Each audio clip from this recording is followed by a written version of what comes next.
Dans cette vidéo, je vous présente comment faire un rabat élastique. J'ai tricoté ces petites chaussettes bébé pour ma nièce et je vais faire un rabat élastique tout simplement pour que ce soit facile à enfiler. La première chose à faire, c'est de tricoter au point endroit la première maille. Ensuite, je vais ajouter du fil pour ajouter de l'élasticité. Donc je passe mon fil au-dessus de l'aiguille comme ceci. Puis je viens tricoter la maille suivante, toujours au point endroit. Une fois que j'ai 3 mailles, la première maille que j'ai tricotée, le fil que j'ai ajouté et la dernière maille tricotée, je passe à l'étape suivante. Ici, on va aller piquer sous les 2 premières mailles pour les récupérer comme ceci.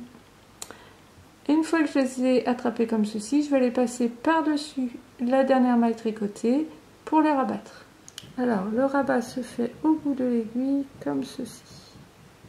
Donc, il ne me reste plus qu'une seule maille. Je répète l'opération. Donc là, j'ai la première. Je vais rajouter du fil maintenant pour avoir la deuxième. Je tricote en point endroit la troisième. Et maintenant, je vais aller piquer sous les 2 premières mailles pour les rabattre par-dessus la troisième. Et une fois ces 2 mailles récupérées par l'aiguille de gauche, eh bien, je vais les passer par-dessus la troisième maille au bout de l'aiguille. Voilà. Donc là, j'ai la première maille, je rajoute du fil, je tricote la troisième, et ainsi de suite.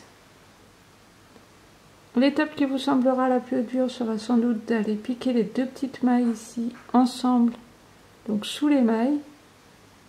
Donc pour ce moment-là, lâchez un petit peu ici le fil pour donner de la souplesse, pour bien réussir à les saisir. Ensuite, vous allez tirer sur le fil à l'arrière pour ne surtout pas laisser échapper la troisième maille au bout de l'aiguille. Vous la tenez bien ici pour éviter qu'elle ne s'échappe. Voilà, ça demande un petit peu d'entraînement, mais après vous allez avoir un rabat bien souple.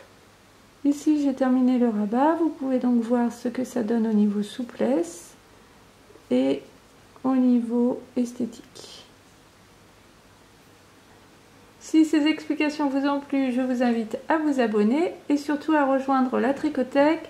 Avec cette Tricothèque, vous aurez de nombreux documents pour aller plus loin dans votre passion et vous recevrez également ma newsletter avec régulièrement des courriels qui vous donneront envie de tricoter davantage.